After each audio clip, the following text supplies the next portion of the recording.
जिस तरह की तस्वीरें देश में आई हैं उस तस्वीरों को लेकर किस तरह से कहेंगे? लगातार कल प्रोटेस्ट था, आज फिर आप सब लोग इकट्ठे हुए हैं। मोदी सरकार की उल्टी गिनती शुरू हो गई और मोदी सरकार के खिलाफ रिएक्शन आपने दिल्ली की सड़कों पर देखा है।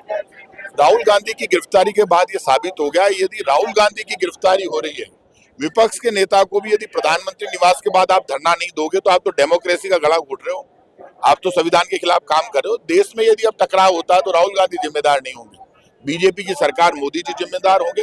धर्मेंद्र प्रधान का इस्तीफा होगा, इस्तीफा देना पड़ेगा, बच्चों से माफी मांगनी पड़ेगी और मोदी जी को माफी मांगनी पड़ेगी। राहुल गांधी की गिरफ्तारी के बाद हालात और बिगड़ेंगे, क्योंकि राहुल गांधी ने जो आवाज उठाई है वो देश की आवाज, और देश की आवाज को इस तरह से आप कुचलना चाहते हो गिरफ्तार करके, तो इसका तो मुंह तोड़ जवाब दिया जाए। राहुल गांधी कह रहे थे कि ये देश किस तरफ जा रहा है, लगातार वो संविधान की बात कर रहे थे, अलग अलग जगह जो है नीट के अभ्यर्थियों से भी बात कर रहे थे। देखिए, राहुल गांधी की जो हालात है ना, वो राहुल गांधी हमेशा देश की बात करते हैं, national eligibility cum entrance test, ये सब देख रहे हैं कि नीट में जो पेपर लीक हुए उसके लिए तो सरकार जिम्मेदार है।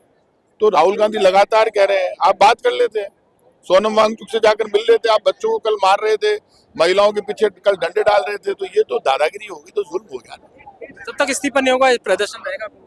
कांग्रेस तो लगातार लड़ रही है ना, पहले दिन से राहुल गांधी ने ये मुद्दा उठाया है और लगातार ये मुद्दा चल रहा है, तो ये लड़ाई तो लगातार जारी है, लगातार जारी रहेगी। देखिए, हमारे साथ थे प्रताप सिंह खजूरिया, पूर्व मंत्री, यहाँ पहुंचे हैं प्रोटेस्ट। उन्होंने कहा कि राहुल गांधी लगातार जो है आवाज उठा रहे हैं और आज गिरफ्तारी उनकी प्रधानमंत्री आवास के बाहर वो धरना देने के लिए पहुंचे थे। इस तरह से लोकतंत्र में है, विपक्ष की आवाज को नहीं दबाया जा सकता, इस तरह की लगातार चीजें सामने आ रही है और कहीं ना कहीं इसी बात को लेकर जो है अब ये प्रोटेस्ट भी लगातार देखने को मिल रहा है, जहाँ पर पूर्व मुख्यमंत्री अशोक गहलोत भी पहुंचे हैं, उनके साथ भवन सिंह डोटासरा भी हैं और लगातार यहाँ पर जो है नारेबाजी हो रही है, जिसमें यहाँ पर देख सकते हैं कि किस तरह से यहाँ पर लगातार जो है प्रदर्शन किया जा रहा है और लगातार जो है इस्तीफे की मांग की जा रही है, क्योंकि लगातार जो है नीट पेपर लीक के बाद अलग अलग तस्वीरें सामने आई थी। यहाँ पर ये तमाम चीजें देखने को मिली थी कि किस तरह से यहाँ पर लेकर इस्तीफे की मांग को लेकर प्रोटेस्ट किया गया था, उसके बाद जिस तरह से लाठी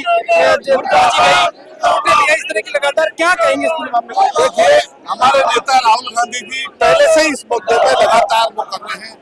हमने कोटा में किया, छात्रों की आवाज को राहुल गांधी जी लोकसभा में उठा रहे हैं और सड़कों पे उठा रहे हैं। अभी भी लगातार कांग्रेस पार्टी छात्रों की आवाज को उठा रही है और जब तक धर्मेंद्र प्रधान का इस्तीफा नहीं होगा तब तक हम इस मांग को करते हैं। किस तरह से देखते हैं, क्योंकि ये लंबा वक्त हो गया तब से नीट के पेपर से और फिर उसके बाद ये बहुत संवेदनशील सरकार है। ये लोग, आप कितने निर्लज्ज हैं, आप जानते हो प्रधानमंत्री जी, इस देश में कितने ही ऐसे बहुत सारे मुद्दे हैं पर आज तक प्रधानमंत्री, गृह मंत्री और शिक्षा मंत्री बोलने को तैयार नहीं है। और जिस तरह से बच्चों के साथ पिटाई की है, लाठी चार्ज किया, अश्रु गोली छोड़ी है, ये बहुत दुर्भाग्य की बात है। इस देश में लोकतंत्र और संविधान को खत्म किया जा रहा है। ऐसे हालात में आज जनता सड़कों पे है, पूरे देश में आक्रोश है और नरेंद्र मोदी को क्या गृह मंत्री दोनों को इस्तीफा देना चाहिए। कल असंवेदनशील दिखाई लगा, ये पहले तरीके से बात कर लेते, उनसे बातचीत करनी चाहिए थी। देखो, आज 20-22 दिन हो गए, कोई बात करने को तैयार नहीं है। जिस तरह सोनम वांगचुक अनशन पर बैठे हुए हैं, ये कितने निर्लज्ज लोग हैं, कितने हत्यारे लोग हैं कि आप बात करने को तैयार नहीं है। आज जब से भारतीय जनता पार्टी की सरकार आई है, कोई धरना प्रदर्शन करो देश में, कोई अनशन करो, ये किसी की नहीं सुनने वाली। देखिए, हमारे साथ विधायक मौजूद है, किस तरह से देखते हैं, क्योंकि लगातार आप लोग मांग कर रहे हैं, विपक्ष भी एक तरह से पूरी तरह से, राहुल गांधी आज खुद आपके विपक्ष के नेता वहाँ पहुंचे, धरने पर बैठे, प्रधानमंत्री के आवास तक पहुंचे, किस तरह से देखते हैं पूरे प्रोटेस्ट को नीट के लिए? को 22 लाख बच्चों का और उनके परिवार का भविष्य का सवाल है।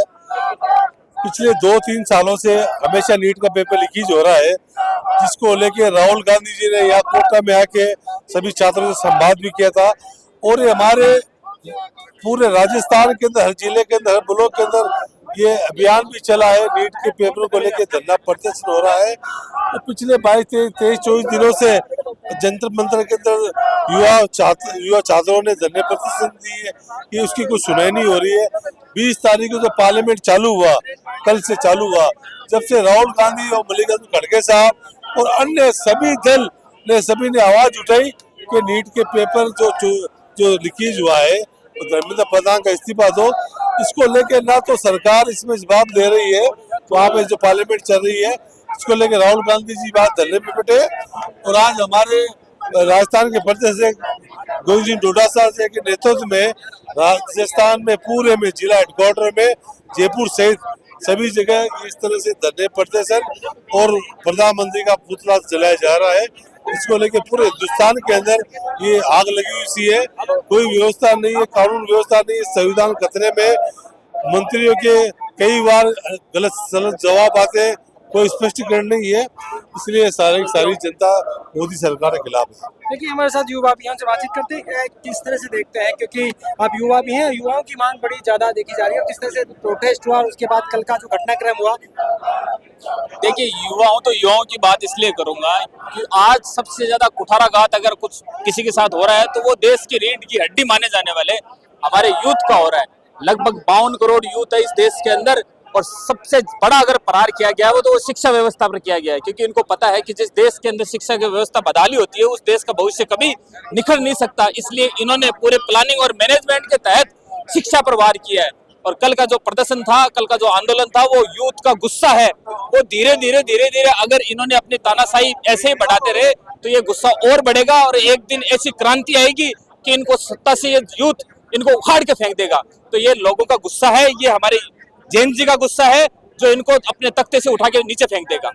देखिए हमने जब बात की तो विधायक उनका क्लियर स्पष्ट कहना है कि वो जो धर्मेंद्र प्रधान है शिक्षा मंत्री, उनका इस्तीफा यहाँ पर होना चाहिए और उसके बाद इस्तीफे की पेशकश हो कहीं ना कहीं तभी जाके, क्योंकि लगातार जो है यहाँ पर जो ये प्रोटेस्ट जो जंतर मंदिर पर चल रहा था उसका जिस तरह से आज देश में अलग अलग तस्वीरें सामने आई है, यहाँ पर अलग अलग कांग्रेस भी अब अलग जिला मुख्यालयों पर इस तरह की तस्वीरें वहाँ पर विरोध प्रदर्शन करा और कहीं ना कहीं जो लगातार इस्तीफे की मांग यहाँ पर की जा रही है। और इसी को देखते हुए कहीं कह सकते हैं कि अब जो है जयपुर के अंबेडकर सर्किल पर यहाँ पर मौजूद है कांग्रेस के जो प्रदेश अध्यक्ष गोविंद सिंह डोटासरा वो यहाँ पहुंचेंगे और उनके नेतृत्व में ये पूरा प्रदर्शन होगा। और प्रधानमंत्री नरेंद्र मोदी के पुतले को लेकर भी आया, तो इस तरह की इस्तीफे की मांग उनकी लगातार चल रही है। देखना ये होगा कि किस तरह से ये पूरा जो लग रहा था कि आंदोलन कहीं ना कहीं एक उस तरफ की तरफ चला गया है, यहाँ पर पूरे देश में कहीं ना कहीं इस बात को लेकर प्रदर्शन हो रहा है। और शिक्षा मंत्री धर्मेंद्र प्रधान के इस्तीफे की मांग लगातार जो है विपक्ष भी उठा रहा है। अब आज राहुल गांधी जो है प्रधानमंत्री आवास की तरफ गए, वहाँ पर उन्होंने धरना प्रदर्शन के साथ कांग्रेस के लगते हैं। ऐसे में इस आह्वान को लेकर आज यहाँ पर जो है विरोध प्रदर्शन किया जा रहा है। ये जयपुर के अम्बेडकर सर्किल तमाम जिला मुख्यालयों पर भी ये प्रदर्शन हो रहा है। पॉलिटिकल पंचायत के लिए कैमरामैन राकेश के साथ दशरथ सिंह।